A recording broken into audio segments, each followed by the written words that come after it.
bactérias que pode causar esse aspecto esbranquiçada e até mau odor. Então, como orientar o paciente?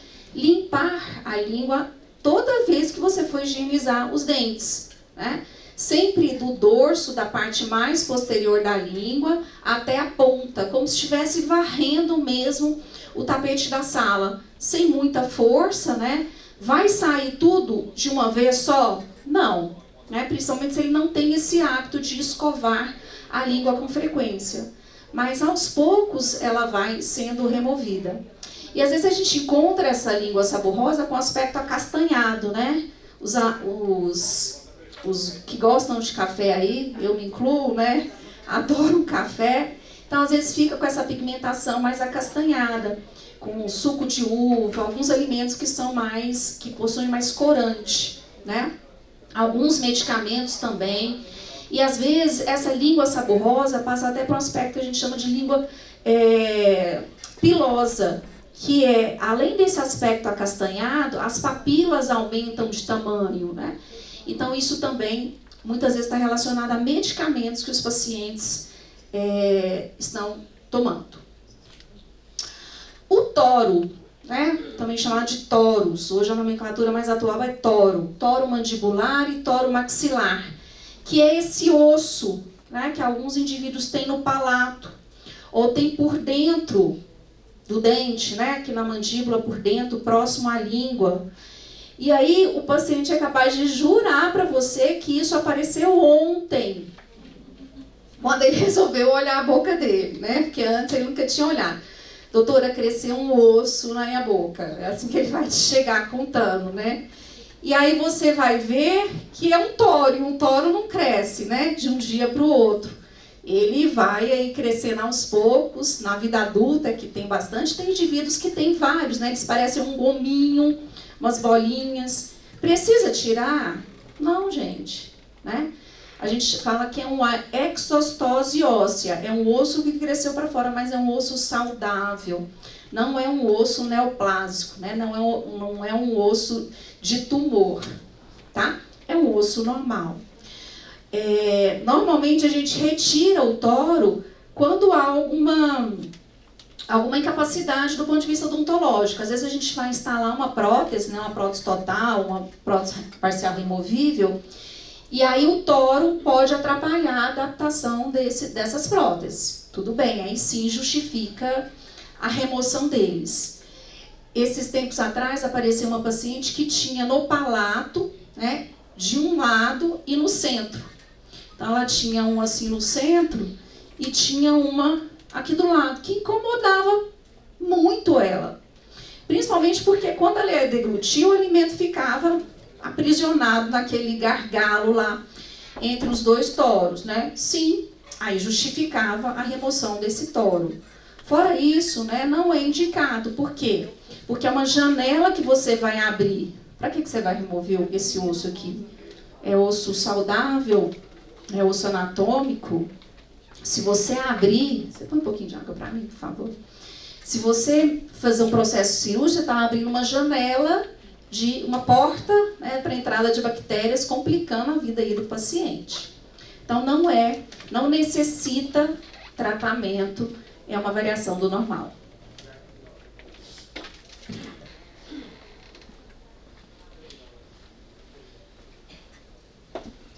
A linha alba. A linha alba é uma linha esbranquiçada que a gente tem na bochecha, por dentro, na altura dos dentes. Uma linha bem clarinha. Alguns pacientes têm ela mais destacada, outros mais discreto, né? Depende aí da sua força de oclusão, né? Às vezes tem pacientes que têm o hábito de chupar a bochecha, né? Tá nervoso. Agora, então, pós-pandemia, o que a gente encontra de pacientes com bruxismo, né? Com alterações na TM é gigante, né? A gente carregou aí com a pandemia a gente ganhou um grau mais de ansiedade, de estresse, né? E então essa linha, ela está localizada na bochecha e ela fica mais esbranquiçada. Por quê? Porque ela está recebendo uma pequena parte da sua mordida, né? Então você está mordiscando ela aí durante todo o dia.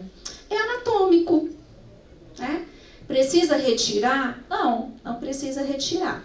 Casos excepcionais existem quando o paciente morde e forma úlcera, ferida. Aí é uma outra questão.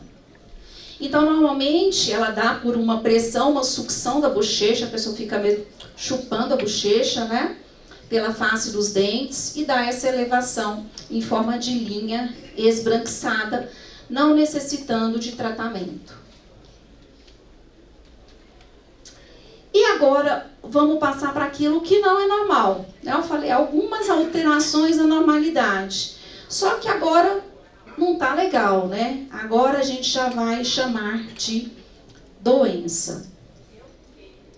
Uma muito encontrada, gente, é a hiperplasia fibrosa inflamatória, que nada mais é do que uma proliferação de tecido dentro da boca associada a uma inflamação crônica.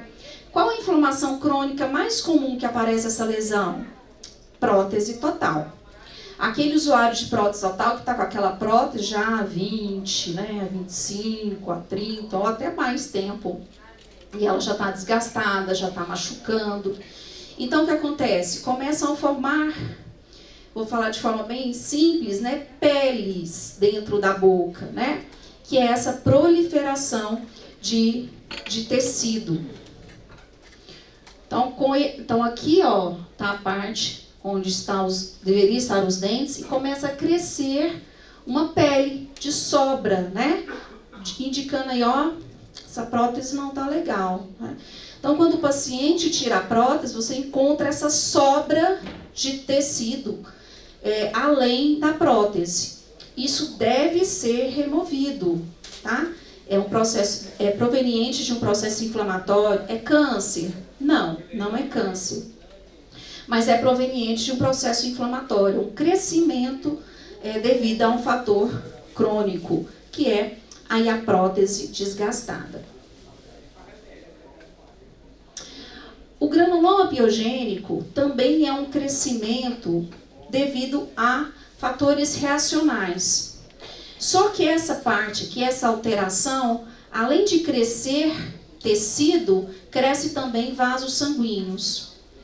Então eu trouxe uma imagem aqui que até choca, né? Então, tudo isso aqui, ó, é um crescimento tecidual extremamente sangrante de um paciente usuário de droga que procurou a instituição, com uma condição bucal muito precária, muito cálculo dental, muito tártaro, né? E, ó, dá pra ver aqui, né, a condição bucal dele, que era o fator irritante, esse trauma, esse tártaro, né? E aí ele desenvolveu essa alteração. Horrível, né, gente? Muito feio. Acho que eu tenho até uma outra foto aqui também dele. Olha, ele saía, ele chegava, eu não sei como que ele... A gente fala assim, como o paciente chega desse jeito, né? Ele não tá vendo que o negócio tá crescendo, mas às vezes ele não tem acesso, né? Não tem o conhecimento. Então, às vezes chega, gente, já tá num estágio, e às vezes assusta, fala, nossa, é câncer? Gente, não é câncer, né? Então, o que a gente precisa saber para falar se é um câncer ou se não é um câncer?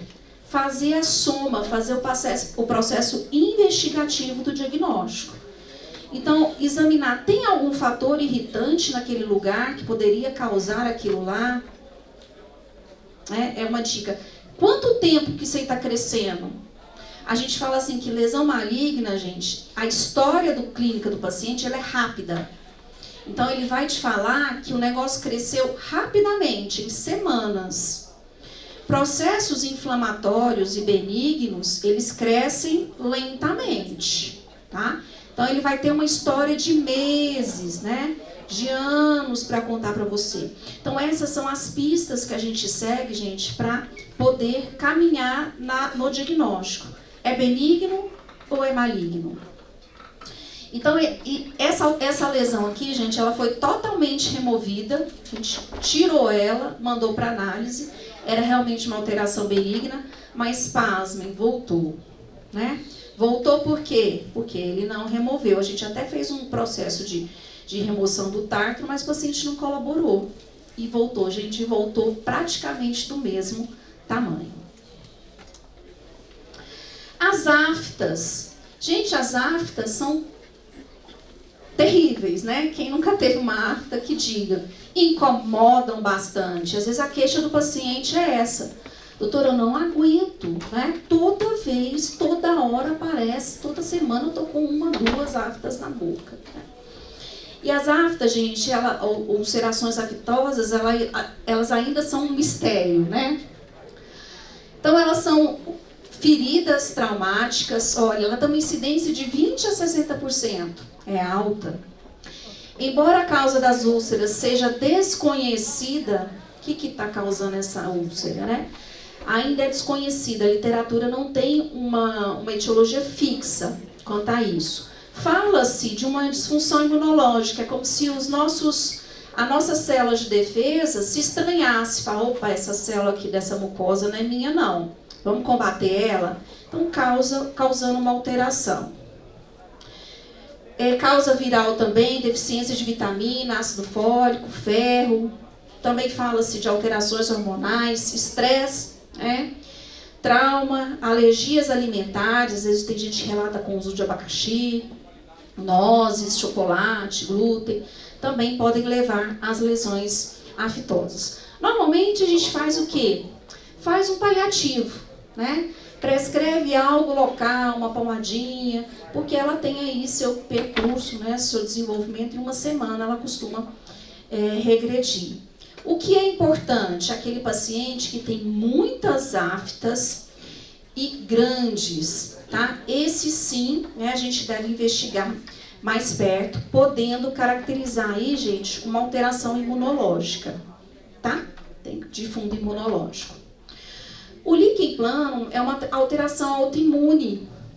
Isso, tem lesões de boca que tem fundo imunológico, que vão manifestar na boca. Então, às vezes, é o cirurgião dentista que é o primeiro a fazer o diagnóstico de uma doença imune. Por quê? Porque ela primeiro manifestou na boca. Né? Então, o líquen plano, ele tem esse aspecto rendilhado, esbranquiçado, rendilhado, dando na bochecha, né, na mucosa jugal, na língua. Normalmente, mulheres mais velhas, de 30 a 60 anos, são brancas,